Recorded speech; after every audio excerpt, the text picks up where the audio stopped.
दोस्तों, भगवान बुद्ध अक्सर अपने शिष्यों को शिक्षा प्रदान किया करते थे। एक दिन प्रातःकाल बहुत से भिक्षुक उनका प्रवचन सुनने के लिए बैठे थे।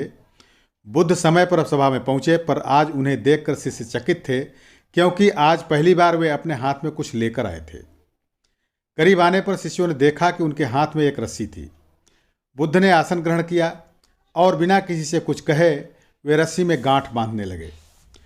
वहाँ उपस्थित सभी लोग यह देखकर सोच रहे थे कि अब बुद्ध आगे क्या करेंगे। तभी बुद्ध ने सभी से एक प्रश्न किया, मैंने इस रस्सी में 3 गांठें लगा दी हैं। अब मैं आपसे ये जानना चाहता हूँ कि क्या यह वही रस्सी है जो गांठें लगाने से पूर्व थी। एक शिष्य ने उत्तर में कहा, गुरुजी, इसका उत्तर देना थोड़ा कठिन है। ये वास्तव में हमारे देखने के तरीके पर निर्भर है। एक दृष्टिकोण से देखें तो रस्सी वही है, इसमें कोई बदलाव नहीं आया है। दूसरी तरह से देखें तो अब इसमें 3 गांठें लगी हुई हैं जो पहले नहीं थी, अतः इसे बदला हुआ कह सकते हैं। पर यह बात भी ध्यान देने वाली है कि बाहर से देखने में भले ही ये बदली हुई प्रतीत हो, पर अंदर से तो ये वही है जो पहले थी।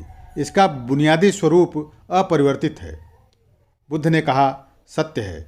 अब मैं इन गांठों को खोल देता हूँ। यह कहकर बुद्ध रस्सी के दोनों सिरों को एक दूसरे से दूर खींचने लगे।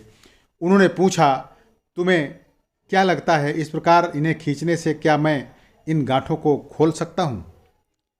नहीं, ऐसा करने से तो ये गांठें और भी कस जाएंगी और इन्हें खोलना और मुश्किल हो जाएगा। एक शिष्य ने शीघ्रता से उत्तर दिया। बुद्ध ने कहा, ठीक है, अब एक आखिरी प्रश्न बताओ, इन गांठों को खोलने के लिए हमें क्या करना होगा? शिष्य बोला, इसके लिए हमें इन गांठों को गौर से देखना होगा ताकि हम जान सकें कि इन्हें कैसे लगाया गया था और फिर हम इन्हें खोलने का प्रयास कर सकते हैं। बुद्ध ने कहा, मैं यही तो सुनना चाहता था। मूल प्रश्न यही है कि जिस समस्या में तुम फंसे हो, वास्तव में उसका कारण क्या है? बिना कारण जाने निवारण असंभव है। मैं देखता हूँ कि अधिकतर लोग बिना कारण जाने ही निवारण करना चाहते हैं। कोई मुझसे ये नहीं पूछता कि मुझे क्रोध क्यों आता है। लोग पूछते हैं कि मैं अपने क्रोध का अंत कैसे करूँ। कोई यह प्रश्न नहीं करता कि मेरे अंदर अहंकार का बीज कहाँ से आया। लोग पूछते हैं कि मैं अपना अहंकार कैसे खत्म करूँ।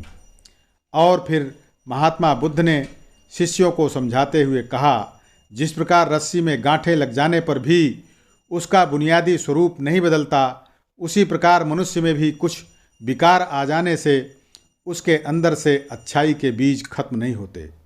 जैसे हम रस्सी की गांठें खोल सकते हैं, वैसे ही हम मनुष्य की समस्याएं भी हल कर सकते हैं। इस बात को समझो कि जीवन है तो समस्याएं भी होंगी, और समस्याएं हैं तो समाधान भी अवश्य होगा। आवश्यकता है हम किसी भी समस्या के कारण को अच्छी तरह से जानें, निवारण स्वतः ही प्राप्त हो जाएगा। भगवान बुद्ध ने इस तरह से अपनी बात पूरी की। दोस्तों, कहानी कैसी लगी कमेंट्स में अवश्य लिखिएगा, और हमारा वीडियो अगर अच्छा लगा है तो इसको लाइक कीजिए, अपने दोस्तों में शेयर कीजिए और हमारे चैनल को सब्सक्राइब कीजिए। बहुत बहुत धन्यवाद।